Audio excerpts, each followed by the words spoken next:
آج ہم نے بات کرنی ہے کہ پرپس آف لائف ضروری کیوں ہے، کیونکہ ہم سب جانتے ہیں کہ پرپس آف لائف اگر نہ ہو انسان کی زندگی میں تو انسان کو جو ہے اپنی لائف کیا لگتی ہے، میننگ لیس لگتی ہے۔ اور آپ نے دیکھا ہوگا کہ اکثر ایسے لوگ جن کو گول نہیں ملتا کوئی، جن کو کوئی پرپس نہیں ملتا اپنی لائف میں، وہ کیا کرتے ہیں، وہ ڈپریشن میں جاتے ہیں، ٹھیک ہے، ڈپریشن میں جاتے ہیں اور پھر وہ سوسائڈل تھاٹس آتی ہیں اور اکثر لوگ سوسائڈ بھی کر لیتے ہیں اسی وجہ سے، جب ان کو لگتا ہے کہ ان کا کوئی اب اس دنیا میں پرپس نہیں رہا۔ تو یہ ہوتا کیوں ہے، کیونکہ ہماری یہ سائیکالوجی ہے، ٹھیک ہے، انیٹ جو ہمارے جو انیٹ ڈیزائر ہے کہ ہمیں کوئی نہ کوئی گول یا کوئی نہ کوئی پرپس چاہیے ہوتا ہے جس کے لیے ہم زندگی میں متحرک رہ سکیں، جس کے لیے ہم جئیں، ٹھیک ہے، جس چیز کے لیے ہم جئیں۔ آپ نے اکثر دیکھا ہوگا لوگوں کو کہ ان کا پرپس آف لائف اکثر ہی ڈیفائنڈ ہو جاتا ہے ایٹ سم ایج، ٹھیک ہے۔ ہمارا مائنڈ ہوتا ہے وہ انکانشیس طور پر وہ خود بخود جو ہے نا آپ کا پرپس آف لائف ایک ڈیفائن کر دیتا ہے، یا پھر اس کو ڈیفائن کرنے کے لیے جو ہیلپ فل کریکٹرز ہوتے ہیں وہ آپ کے ماں باپ ہوتے ہیں، ٹھیک ہے، پھر آپ کی سوسائٹی ہوتی ہے، پھر اس انوائرمنٹ ہوتا ہے۔ تو ان سب سے جو انفارمیشن آپ کا مائنڈ جو ہے نا گیدر کرتا ہے اور اس کو پھر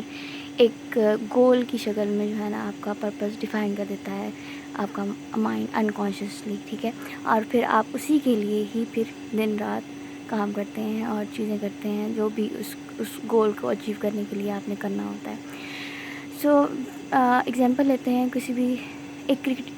کرکٹر کی ایگزامپل لے لیتے ہیں، ٹھیک ہے، ایک کرکٹر ہے، ٹھیک ہے، اس کا گول سیٹ اس نے کیا ہے کہ میں نے بیسٹ آف دا بیسٹ، مطلب کہ ورلڈ بیسٹ جو ہے نا بیٹسمین بننا ہے، ٹھیک۔ اچھا، اب کیا ہوگا، اس نے گول سیٹ کر لیا کہ میں نے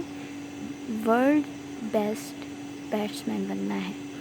کہ وہ پھر بچپن سے محنت کرے گا اس چیز کے لیے، ٹھیک ہے، جو ایکسرسائز ہوگی اس کے لیے، جو بھی پریکٹس ہوگی وہ کرے گا، دن رات کرے گا، ٹھیک ہے۔ پھر وہ کیا کرے گا، ہمارا مائنڈ کیا کرتا ہے کہ پہلے وہ گول سیٹ کرتا ہے، ٹھیک ہے، گول سیٹ کرنے کے بعد وہ جو ہے نا وہ کیا کرتا ہے کہ اپنا الفا ڈھونڈتا ہے اس گول کے لیے، ٹھیک ہے، اس گول تک پہنچنے کے لیے وہ اپنا الفا ڈیفائن کرے گا، ٹھیک ہے۔ تو الفا کون ہوگا، جو کہ آلریڈی ہی اس پوزیشن پہ کہیں نہ کہیں پہنچا ہوا ہوگا، ٹھیک ہے، اس پوزیشن پہ ہوگا، تو وہ اس کا الفا ہوگا۔ Alpha is like a hero of your life, ٹھیک ہے۔ وہ آپ اس کو جو ہے نا پھر کیا کرتے ہیں، آپ کا جو مائنڈ ہے نا، آپ کا پورا کا پورا مائنڈ آپ کا اس کو کاپی کرنے کی کوشش کرتا ہے، ٹھیک ہے، بالکل ویسا بننے کی کوشش کرتا ہے کہ میں بالکل ویسا لگوں، ویسا دکھوں، ٹھیک ہے، ہر چیز میں کاپی کرے گا وہ آپ کا مائنڈ، ٹھیک ہے، کاپی کرنے کی کوشش کرے گا اس کو۔ تو وہ جو الفا ہے نا، فار ایگزامپل اگر اس نے بیسٹ بیٹسمین بننا ہے تو وہ کوئی نہ کوئی ایسا بیٹسمین ورلڈ کلاس کا نکالے گا، ٹھیک ہے، سچن ٹنڈولکر ہو گیا یا کوئی بھی ایسا جو بیٹسمین ہے جو کہ ہائیسٹ ہرارکی میں ہے، تو وہ اس کو کاپی کرنے کی کوشش کرے گا، وہ اس کا الفا سیٹ ہو گیا، ٹھیک ہے۔ اب وہ ہر چیز میں اس کو کاپی کرے گا۔ ایٹ دا لاسٹ کیا ہوگا کہ اس کو کاپی کرتے ہوئے، محنت کرتے ہوئے وہ چھوٹے چھوٹے گولز اچیو کرے گا، ٹھیک ہے، پہلے بیسٹ مطلب کہ ہائیسٹ اسکور اچیو کرے گا، پھر جو ہے نا مطلب کہ جو ایک اسٹیپس ہوتے ہیں وہ ون بائی ون اچیو کرتا جائے گا، ٹھیک ہے۔ جیسے جیسے وہ چھوٹے، یہ سب گولز ہوتے ہیں، ایک بگ گول ہوتا ہے اور اس کے ساتھ پھر نیچے سب گولز ہوتے ہیں، ٹھیک ہے، جن کو آپ نے جو کہ ایک سیڑھی ہوتی ہے ایک قسم کی، اور ہر اسٹیپ جو ہے نا وہ ایک سب گول کی طرح ہوتا ہے کہ آپ جب ایک اسٹیپ چڑھتے ہیں نا اوپر اپنے گول کی طرف پہنچنے کے لیے، تو وہ ایک آپ کا چھوٹا سا گول اچیو ہوتا ہے، اور اس میں کیا ہوتا ہے، آپ کو پلیئر محسوس ہوتا ہے، ٹھیک ہے، آپ کو پلیئر محسوس ہوتا ہے۔ اور پلیئر کس طرح ہوتا ہے، پلیئر اس طرح ہوتا ہے کہ آپ جیسے ہی وہ اسٹیپ اچیو کرتے ہیں، ایک اسٹیپ اوپر چڑھتے ہیں اپنے گول کی طرف، تو کیا ہوتا ہے، اچانک سے ڈوپامین آتا ہے، ٹھیک ہے، ڈوپامین رش ہوتا ہے اور پھر آپ کو پلیئر محسوس ہوتا ہے، ہیپینس محسوس ہوتی ہے، آپ کو اچیومنٹ محسوس ہوتی ہے، ٹھیک ہے،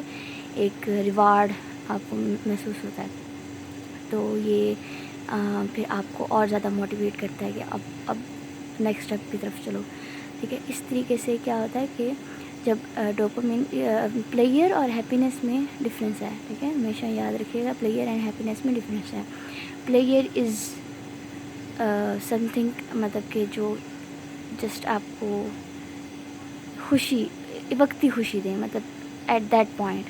مطلب آپ کو بہت خوشی محسوس ہو. جب آپ نے یہ نوٹس کیا ہوگا کوئی چیز، کوئی گیم آپ جیتتے ہیں، اچانک سے آپ کو خوشی محسوس ہوتی ہے نا، تو اسی طریقے سے وہ ایک پلیئر ہوتا ہے، اس کو ہم پلیئر کہتے ہیں کہ وہ وقتی طور پہ بس، مطلب کہ آپ نے کوئی چیز آپ کو پسند آئی، آپ نے خریدی، ٹھیک ہے، آپ کو کوئی ایک شرٹ پسند آئی ہے، ٹھیک ہے، آپ نے خریدی ہے، اچانک سے آپ کو پلیئر محسوس ہوا ہے، خوشی محسوس ہوئی ہے اس کو پہن کر، ٹھیک ہے. پھر کیا ہوگا کہ 2-3 دن بعد، مطلب کہ 2-3 دفعہ آپ پہنیں گے، پھر آپ کی وہ پلیئر ختم ہو جائے گی، ٹھیک ہے، وہ آپ کو محسوس نہیں ہوگی خوشی، ٹھیک ہے، وہ وقتی ہوگی، ٹھیک ہے. جو ہیپینس ہوتی ہے وہ کنسسٹنٹ ہوتی ہے، مطلب وہ آپ جب بھی یاد کریں گے نا، آپ کو خوشی محسوس ہوگی، آپ کے دل کو سکون محسوس ہوگا، ٹھیک ہے. اور مطلب کہ آپ کو وہ ہنسی، مطلب کہ وہ آپ کو خوشی دے گی وہ چیز، جب بھی آپ دوبارہ ریممبر بھی کریں گے نا، آپ کو پھر خوشی دے گی. جیسے کہ کسی کو آپ نے کوئی ہنسایا تھا کسی وقت پہ، جیسے کوئی انسان رو رہا تھا اور آپ نے اس کو ہنسا دیا، یا کہ جیسے بچہ ہوتا ہے، اس کو آپ نے کوئی چیز دی اور وہ بہت خوش ہوا، اور آپ نے جب اس کی خوشی دیکھی آپ کو خوشی محسوس ہوئی، تو وہ دیٹ از ہیپینس. اور اس کے لیے ڈوپامین رش نہیں ہوتا، اس کے لیے دوسرا ہارمون ہوتا ہے جو کہ آپ کے باڈی میں رش کرتا ہے. تو اب ہم کہاں تھے؟ ہم تھے کہ اسٹیپس پہ، ٹھیک ہے. اب جیسے ایک اسٹیپ اس نے اپنے گول کی طرف اچیو کیا تو اس کو ڈوپامین رش ہوا، وہ مطلب کہ پلیئر محسوس ہوا اس کو، اور موٹیویشن ملی، ٹھیک ہے. ڈوپامین یہی کرتا ہے کہ موٹیویٹ کرتا ہے آپ کو نیکسٹ اسٹیپ کے لیے. پھر